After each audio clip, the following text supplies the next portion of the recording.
എല്ലാവർക്കും നമസ്കാരം. പനി പിടിച്ചിരിക്കുകയായിരുന്നു കേട്ടോ. അതുകൊണ്ടാണ് വീഡിയോ ഒന്നും കാണാതിരുന്നത്. ഒട്ടും തന്നെ സൗണ്ട് ഉണ്ടായില്ല. അപ്പോൾ ഇപ്പോഴാണ് ഒന്ന് ക്ലിയർ ആയത് കേട്ടോ. അപ്പോൾ ഇനി വലിച്ചു നീട്ടാണ്ട് നമുക്ക് നമ്മളുടെ വിഷയത്തിലേക്ക് പോകാം. ഈ വീഡിയോ കണ്ടിരിക്കുന്ന ഒരുപാട് പേർക്കെങ്കിലും ഇപ്പോൾ ബാധിച്ചിരിക്കുന്ന ഒരു അസുഖമാണ് മടി. ഈ മടിയൊക്കെ നമ്മൾ എങ്ങനെ മാറ്റും എന്നതാണ് ഇപ്പോൾ ഒരുപാട് പേരുടെ ചിന്ത. അങ്ങനെ മടി മാറ്റാനും മോട്ടിവേഷൻ കിട്ടാനുമായിട്ട് ഒരുപാട് പേരുടെ യൂട്യൂബ് ചാനലുകളിലൊക്കെ പോയിട്ട് ഒരുപാട് വീഡിയോസൊക്കെ കാണും. അങ്ങനെ മോട്ടിവേഷൻ കുത്തി നിറച്ച് നമ്മളെ ബാറ്ററിയൊക്കെ ഫുൾ ചാർജാക്കിയിട്ട് നമ്മൾ വീണ്ടും പഠിക്കാനിരിക്കും. പക്ഷേ ആ ചാർജ് അധികം ദിവസം എനിക്ക് നീണ്ടു കിട്ടാറില്ല. 1-2 ദിവസത്തിനുള്ളിൽ തന്നെ ബാറ്ററി ഫുള്ള് വീക്കായിട്ടുണ്ടാവും കേട്ടോ.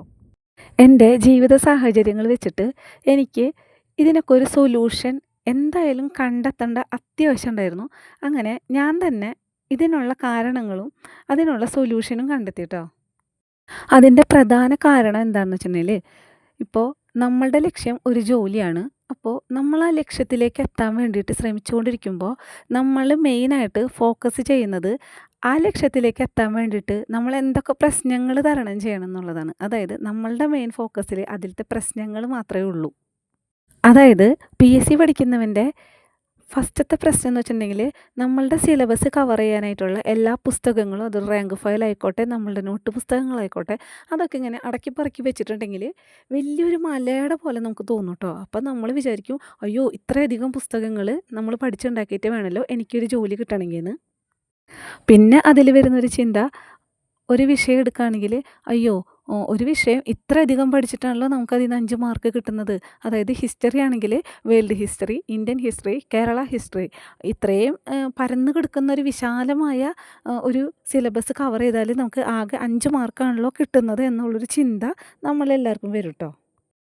നേരെ മറിച്ച് നമ്മൾ ഈ പ്രശ്നങ്ങൾ മാറ്റി വെച്ചിട്ട് നമ്മളുടെ ഫോക്കസ് നമ്മളുടെ ലക്ഷ്യത്തിനെ കുറിച്ച് ചിന്തിച്ചാൽ മതി. അതായത് ആ ജോലി കിട്ടിക്കഴിഞ്ഞാൽ നമുക്കുണ്ടാവുന്ന നേട്ടങ്ങളാണ് നമ്മളുടെ ഫോക്കസ് എങ്കിൽ നമുക്കിതൊരു പ്രശ്നങ്ങളായിട്ട് തോന്നില്ല. അങ്ങനെയാണ് ഞാൻ മാറി ചിന്തിക്കാൻ ശ്രമിച്ചത്. അപ്പോൾ ഞാൻ പറഞ്ഞു വന്നത്, നമുക്ക് ഒരു ജോലി നമ്മളുടെ ജീവിതത്തിൽ വളരെ വളരെ വളരെ അത്യാവശ്യമാണെന്നുണ്ടെങ്കിൽ നമ്മൾ അതിലേക്ക് എത്തിപ്പെടാൻ നമ്മൾ തരണം ചെയ്യേണ്ട പ്രശ്നത്തിനെ നമ്മൾ ഒരിക്കലും ഫോക്കസ് ചെയ്യരുത്. നമ്മൾ ഫോക്കസ് ചെയ്യേണ്ടത് ആ ജോലിയിൽ എത്തിക്കഴിഞ്ഞാൽ നമ്മളുടെ ജീവിതത്തിൽ എന്തെങ്കിലും നല്ല നല്ല മാറ്റങ്ങൾ ഉണ്ടാവുമോ. അപ്പോൾ ആ നല്ല നല്ല മാറ്റങ്ങൾ മാത്രം നമ്മൾ ഫോക്കസ് ചെയ്താൽ മതി കേട്ടോ.